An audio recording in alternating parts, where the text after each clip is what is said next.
Sir Shri द्वारा जागृति संदेश, awakening message bye sir Shri. एक पंखा है जो एक पंख का पंखा है, एक पंख वाला पंखा, वो बंद है, रुका हुआ है। उसमें एक छोटा सा पाइप लगा हुआ है जिसके अंदर साबुन का पानी है।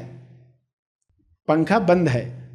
अब जब आप पंखा चलाओगे, फैन चलाओगे, तो क्या होगा? फैन घूमने लग जाएगा और साबुन का पानी बुदबुदे बनकर चारों तरफ हवा में लहराएगा। अब हवा भी आ गई, बुदबुदे भी तैर रहे हैं और इसमें संसार का रहस्य आ गया। पंखा जब बंद है यानी ईश्वर की वह अवस्था जब वह क्रिया में नहीं आया है, इसको कहते गॉड एट रेस्ट। जब संसार नहीं था तब क्या ईश्वर नहीं था? ईश्वर तो था ही, मगर कौन से रूप में? At rest. बीज जैसे होता जमीन के अंदर, एट रेस्ट, फिर वो पौधा निकलता है, वृक्ष निकलता है। तो उसी अवस्था से फैन जब चला यानी शक्ति का निर्माण हुआ। हवा क्या है? उसकी शक्ति। और जो बुदबुदे सारे इंसान जो तैर रहे हैं उस शक्ति के अंदर, शक्ति के अंदर ये बुदबुदे तैर रहे हैं और उनका उम्र समाप्त हुई तो टूट जाते हैं। बुदबुदे के अंदर भी वही है,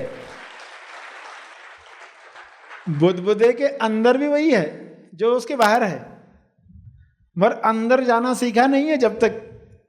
तब तक लगता है कि हम कोई और चीज की खोज में निकले हैं। तो शिव जब शांत था, आराम में था, तब कौन सी अवस्था थी? तब महाशिवरात्रि नहीं आई थी। शिवरात्रि कहा, शिव दिन नहीं कहा, शिवरात्रि कहा।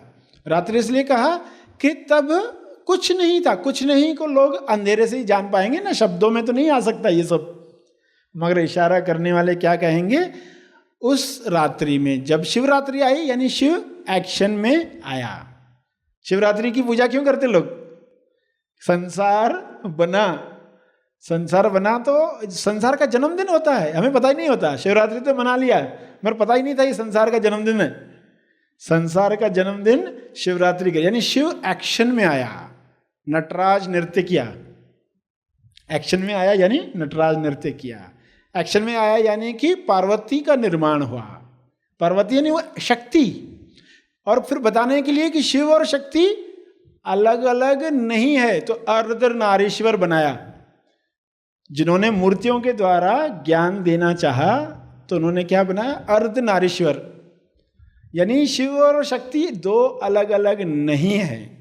जैसे कोई डांसर है स्टेज पर, वो डांस कर रहा है, तो क्या डांस और डांसर दो अलग अलग चीजें हैं? नृत्य और नर्तक क्या दो अलग अलग चीजें हैं? आप कहोगे नहीं, दोनों एक ही है। मगर जब नृत्य चल रहा होता है ना तो डांसर दिखाई नहीं देता। नृत्य जब तेजी से चल रहा है तो आप डांसर का चेहरा देख ही नहीं पाते। तो संसार क्या है? ईश्वर इतनी जोरदार नृत्य कर रहा है कि उसकी शक्ल दिखाई नहीं देती। जिसने ईश्वर की आरंभिक अवस्था देखी है, यानी जो हॉल में आकर बैठा नृत्य शुरू होने के पहले, उसने तो नर्तक की शक्ल देखी थी, बाद में नृत्य शुरू हुआ, तो वो बरोबर पहचानता है। जो सत्य पर मनन करता है उसको पता होता है ये हमें बाहर से लग रहा है ऐसा, मगर एक्चुअली में इसके पीछे क्या है वो नर्तक हमें दिखाई दे रहा है और ये दोनों एक ही है। तो शिव और शक्ति, शिव और पार्वती, लक्ष्मी नारायण, ब्रह्मा सरस्वती, क्या है ये? एक ही चीज को बताने के लिए। देखो मूर्तियां अनेक, संकेत एक ही है। क्या संकेत था? कि एक अवस्था जब ईश्वर आराम में था और एक अवस्था जब वो एक्शन में आया। लोगों के सवाल चलते रहते ना, ईश्वर कब पैदा हुआ, पहले क्या था, बाद में क्या था, ऐसे कई प्रश्न होते। तो मूर्तियों के द्वारा वो सारे संकेत किए गए। जीव चारों तरफ टहल रहा है, उसके अंदर भी वही चीज है। तो वही संकेत जो शिव की मूर्ति के साथ, ब्रह्मा की मूर्ति के साथ, विष्णु की मूर्ति के साथ दिया गया, गणेश के साथ, माता के साथ, काली माता, दुर्गा माता, लक्ष्मी माता, नवरात्रा, दशहरा, गणेश के लिए आप 10 दिन दोगे, गणेश चतुर्थी मनाओगे, तो पता क्या चलेगा कि सभी संकेत उसी तरफ जा रहे हैं। और हम मूर्ति देखकर वे सारी चीजों पर मनन कर पा रहे हैं क्या? अगर वो नहीं कर पा रहे तो मूर्ति को जागृत नहीं कर रहे।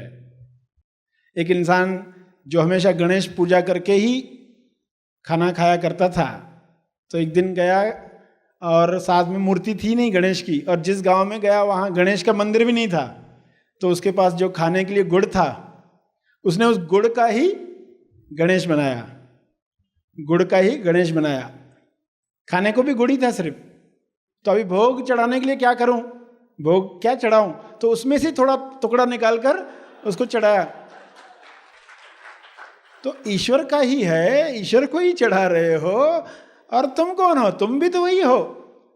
जो इंसान समर्पित कर रहा है उसको क्या लगता है, एक ईश्वर है, एक गुड़ है यानी प्रसाद है, वो अलग चीज है और मैं अलग चीज हूं, मैंने चढ़ाया। तो ये जब खंडित हो जाता है तब सत्य लुप्त हो जाता है। सत्य को फिर एक करना है। तो समझ क्या रखनी है कि शिव के द्वारा हो या किसी भी प्रतिमा के द्वारा, सभी एक ही चीज चाहते थे कि लोगों तक वह ज्ञान पहुंचे। एक्चुअली क्या था, जो टॉप 10 है इंसान का और नीम 90 जो अंदर है, जैसे एक पुस्तक होता है उसका सिर्फ आपको कवर दिखाई देता है, मगर उसके अंदर जो लिखा हुआ है वह काम में आता है। जो अंदर लिखा हुआ छपा हुआ है और जो छिपा हुआ है वही काम में आता है। मगर टॉप 10 देखकर कोई जान नहीं सकता अंदर क्या है। तो जो अंदर है उसको बाहर कैसे दिखाया जाए, ईश्वर के अंदर जो है उसको बाहर कैसे लाएं, तो मूर्ति में वो बाहर लाया गया है। ये तो कृपा है कि जो अंदर है इंसान को समझ में नहीं आएगा, उसको बाहर लाओ। शिव है तो उसका तीसरा नेत्र दिखाएंगे, सिर पर चांद, गंगा बह रही है, नीलकंठ है। तो क्या करने की कोशिश की गई कि जो आंतरिक अवस्था है वो बाहर दिखाओ।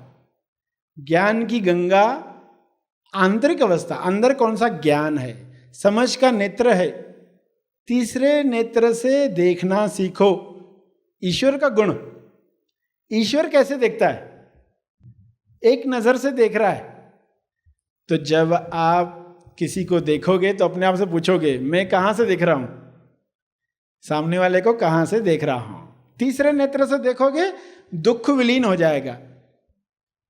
संसारी आंखों से देखोगे, दुख क्रिएट होगा। संसारी आंख से कैसे इंसान देखता है, कोई पर्सन सामने से चला गया, आप रूम में आए और उसने आपको देखा ही नहीं, वो अपने काम में ही लगा रहा, तो मन में विचार आता है, ये पर्सन ना मुझे पसंद नहीं करता, ये मुझे प्यार नहीं करता, ध्यान ही नहीं दिया। पति पत्नी के लिए सोच रहे हैं, पत्नी पति के लिए, और भाई भाई के लिए, बहन के लिए, माँ बाप के लिए, ये चल ही रहा होता है ना। तुरंत कुछ देखते तो विचार आता है ना, लोग मुझे प्रेम नहीं करते, मुझे ध्यान नहीं देते। तो ये कौन सी आंख से देखा? संसारी आंख से। जब तीसरे नेत्र से देखोगे तो क्या कहोगे? अपने आप को कहोगे, अरे तू खुद को प्रेम करता है क्या, पहले ये बता। खुद को प्रेम किया है क्या? जो इंसान खुद को प्रेम करता है वो क्या ज्यादा खाना खाता है? जरूरत से ज्यादा खा लेता? टेस्टी है तो ज्यादा खा लेता? नहीं खाता। तो आप देखो, इतने उदाहरण आपको मिलेंगे अपने ही जीवन में। मनन करोगे, खोज करोगे तो क्या एक्चुअली क्या है, सामने वाला मुझे प्रेम करता है नहीं, ये तो बात का सवाल है। पहले तो मैं खुद को ही नहीं करता। अगर मैं खुद को ही प्रेम नहीं करता, कैसे उम्मीद करूं दूसरों से? तो चलो पहले खुद को प्रेम करना सीखो। तो इंसान को झटका लगता है जब वो तीसरे नेत्र से देखता है। आपको यही तो सिखाया जा रहा है ना। तीसरे नेत्र से देखना सीखो। लोगों को असली संकेत मिलना चाहिए। चांद है सिर पर यानी शीतलता, ठंडा है, हेड ठंडा होना चाहिए ना, सिर जो है ठंडा होना चाहिए, शीतल होना चाहिए, पवित्र होना चाहिए। पवित्रता का रंग, शीतलता का संकेत। हेड में सात्विक विचार। जहर कंठ में पकड़ लिया है, कंठ से ही मैं निकलता है ना, तो उसको उधर ही होल्ड किया है कि हमेशा मैं चलती रहती, जो इंसान को संकेत है तुम्हारा जहर कहाँ होना चाहिए, हृदय तक न जाए। और लोगों पर उगलो भी मत। कुछ लोग होते हैं ना, एक क्रोध पी लेते यानी कि हृदय, हार्ट अटैक्स आते रहते हैं उनको। और कुछ लोग पीते नहीं है तो उगलते रहते, तो लोग परेशान, उनको हार्ट अटैक आते रहता है उनकी वजह से। या तो वे खुद को अटैक देते या दूसरों को अटैक देते। शिव की मूर्ति बता रही, सिर्फ शिव की मूर्ति नहीं, हर मूर्ति क्या बता रही, कैसे जियो, बता रही है कि इसके पीछे ये रहस्य है। एनलाइटेंड मास्टर सर श्री निर्मित महा आसमानी परम ज्ञान शिविर जर्नी टू सेल्फ रियलाइजेशन। यह 5 दिवसीय निवासी शिविर आपको चिंता रहित, भयमुक्त, सरल और शक्तिशाली जीवन प्रदान करता है। अब तक लाखों लोग इस शिविर से लाभान्वित होकर अपने जीवन में अद्भुत बदलाव और दिव्यता की अनुभूति कर चुके हैं। यह शिविर होने जा रहा है मनन आश्रम पर, तो आज ही महा आसमानी परम ज्ञान शिविर के लिए अपना रजिस्ट्रेशन करें। शिविर से संबंधित अधिक जानकारी के लिए संपर्क करें। धन्यवाद।